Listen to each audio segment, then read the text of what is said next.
Namasté et bienvenue. Ici Nicole. Tout de suite après votre écoute de ce balado, je vous donne rendez-vous sur nicolebordelot.com. Vous y découvrirez des méditations, des webinaires, des vidéos, des pistes de réflexion, des outils, mes livres, mais aussi mon agenda concernant les événements et les retraites à venir afin que nous puissions poursuivre cette aventure ensemble. Merci et bonne écoute.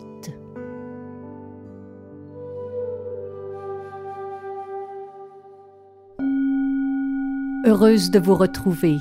Bienvenue à un autre épisode de Nicole Bordelot en balado.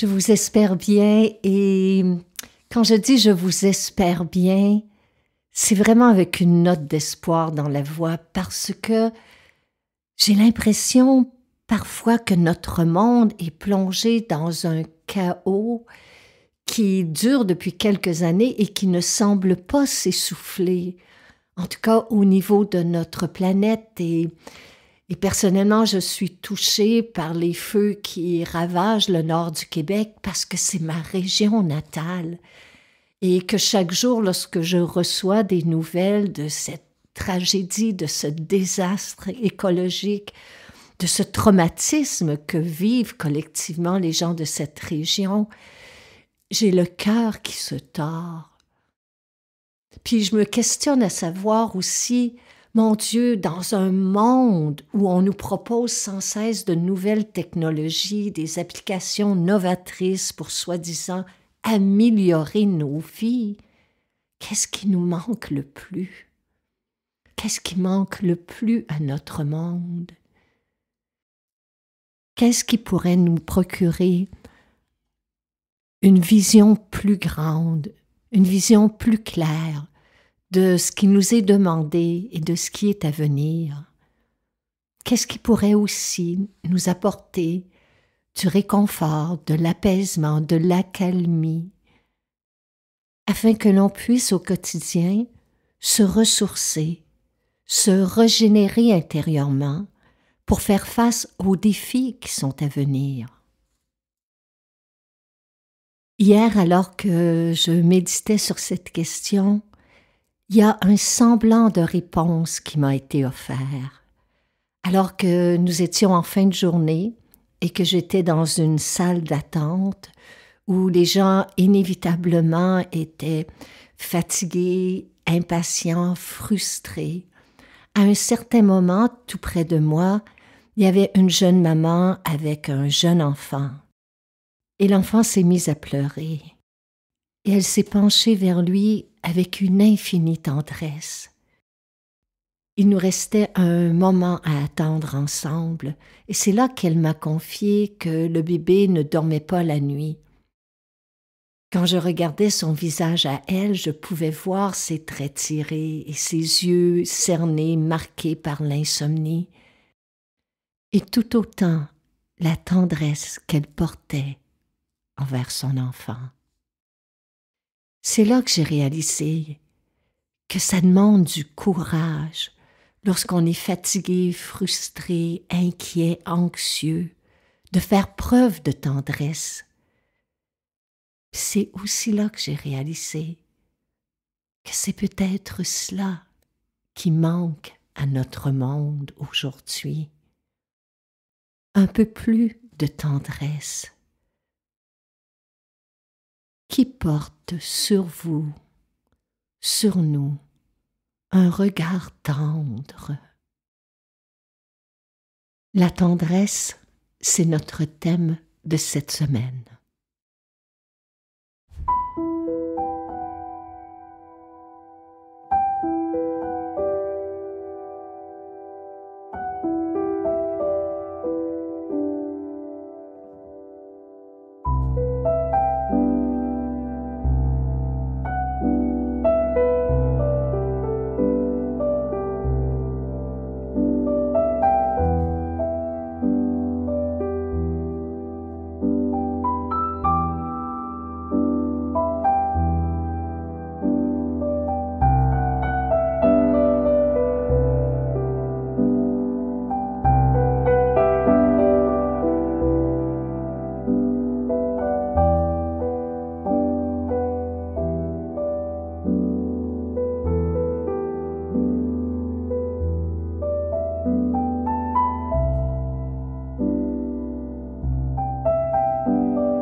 est-ce qu'un peu plus de tendresse changerait quelque chose dans notre monde? Certains diraient que la tendresse, c'est un peu ésotérique, fleur bleue et naïf comme proposition. Mais moi je dis que c'est un retour à l'essentiel de la vie, que le mot tendresse vient du mot tendre. Tendre vers quelque chose, tendre vers quelqu'un, avec attention, avec respect, avec considération. Mais d'autres diront que dans des sociétés comme les nôtres, où on nous incite continuellement à rivaliser les uns contre les autres, à compétitionner, à se présenter avec force, avec pouvoir, avec arrogance, est-ce vraiment pertinent de parler de tendresse? En cette ère de cyberculture où on se tourne vers l'intelligence artificielle pour régler bon nombre de nos problèmes, de nos questions existentielles, la tendresse comme la gentillesse, comme la bienveillance, ça semble remisé aux oubliettes. Et plus j'y réfléchissais, et plus ma réflexion me ramenait vers moi-même, parce qu'il se faisait tard dans ma vie lorsque j'ai réalisé la préciosité de la tendresse dans une existence, lorsque j'ai admis que j'avais besoin de tendresse. J'en ai longtemps manqué. J'en ai longtemps manqué envers moi-même et j'en ai souvent manqué à l'égard d'autrui. Trop souvent. J'ai parlé sur le coup de l'impulsion, j'ai agi de manière réactionnelle, j'ai manqué de tact, de respect. Il m'a fallu du temps, beaucoup de temps, pour réaliser que la tendresse, c'est un élan du cœur. C'est un élan du cœur qui demande du courage. Beaucoup plus de courage que de céder à l'impatience, la frustration, l'irritabilité, la colère, l'indifférence, le cynisme. Puis je me suis rappelé que le mot courage vient du mot latin cor, qui veut dire cœur. Donc ça demande du courage de poser un regard tendre parfois sur quelqu'un qui nous confronte. Ça demande du courage d'écouter sans juger, sans interrompre. Ça demande du courage d'offrir à quelqu'un un moment de support lorsqu'on est fatigué soi-même, lorsqu'on en aurait besoin soi-même. Donc tendresse et courage vont de pair. Dans la tendresse, il y a aussi le mot tendre, tendre vers quelque chose, tendre vers quelqu'un, c'est lui démontrer du respect.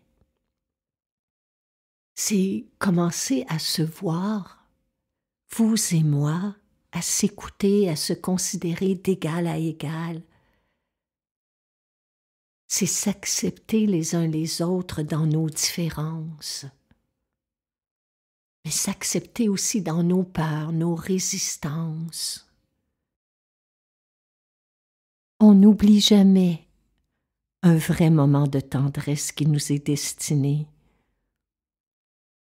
un vrai geste tendre, un vrai regard tendre, surtout lorsqu'on a peur ou lorsqu'on a mal. C'est un cadeau d'une richesse incommensurable. Et peu importe notre âge, chacun et chacune d'entre nous a besoin de tendresse. Et la tendresse ne survit que lorsqu'elle est partagée, lorsqu'elle est redonnée à l'autre. Que ce soit dans l'éclat d'un regard ou dans la douceur d'une parole, dans l'attention, la présence, la lenteur qui anime un geste. Attention, parce que la tendresse est contagieuse. Elle nous atteint droit au cœur. Elle nous connecte à l'autre et nous relie au moment présent. En ce sens, je pense vraiment que ça pourrait changer un peu notre monde.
On aura compris, mes chers amis, que la tendresse dont je parle aujourd'hui, c'est celle qui est composée d'une pleine attention, d'une présence, pas juste celle qui s'exprime par un baiser, un câlin, une caresse, bien qu'elle soit importante, mais celle aussi qui est discrète, qui est subtile, qui se glisse dans un moment où on sent que l'autre pourçoit de la considération.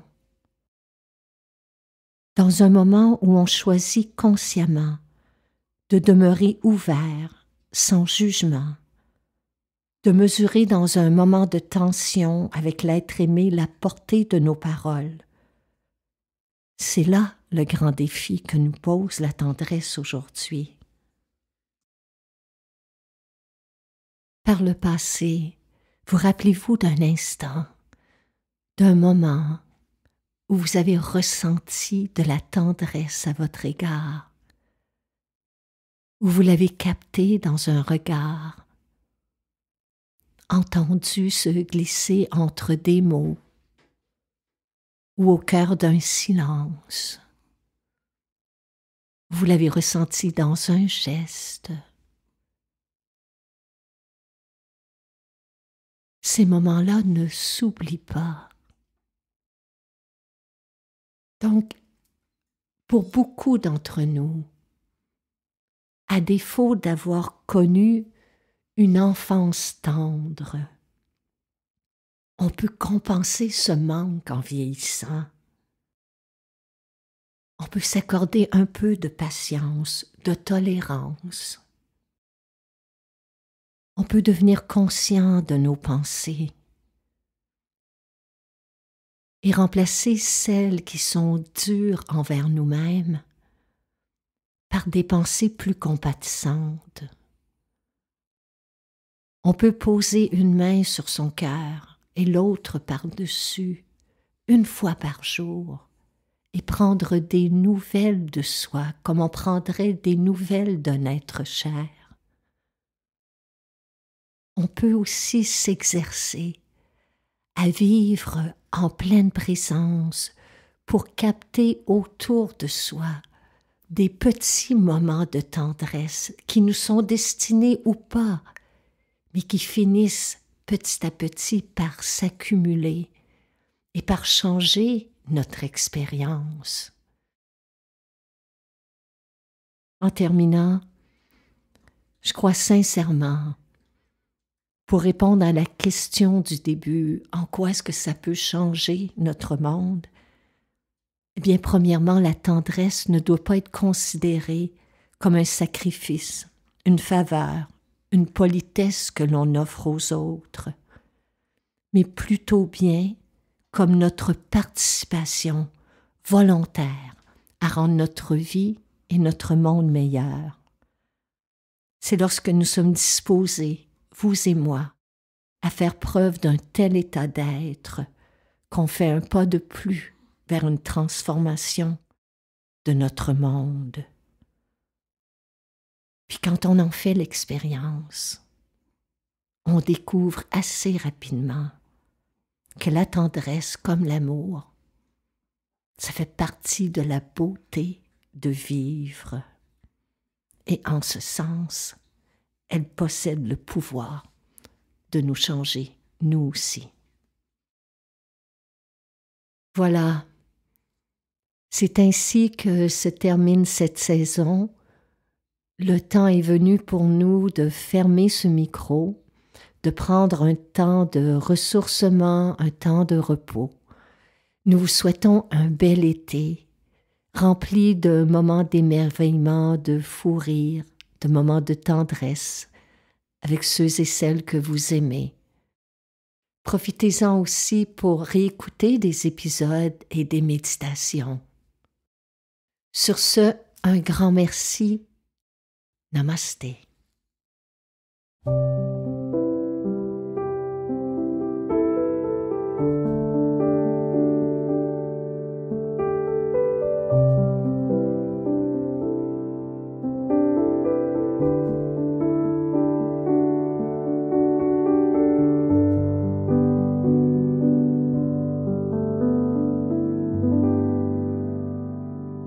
Cette série balado vous est offerte gratuitement.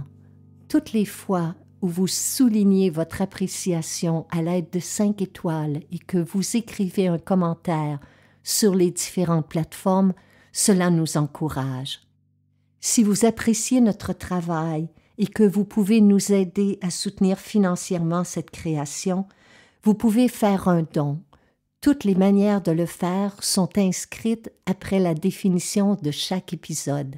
À l'avance, un grand merci.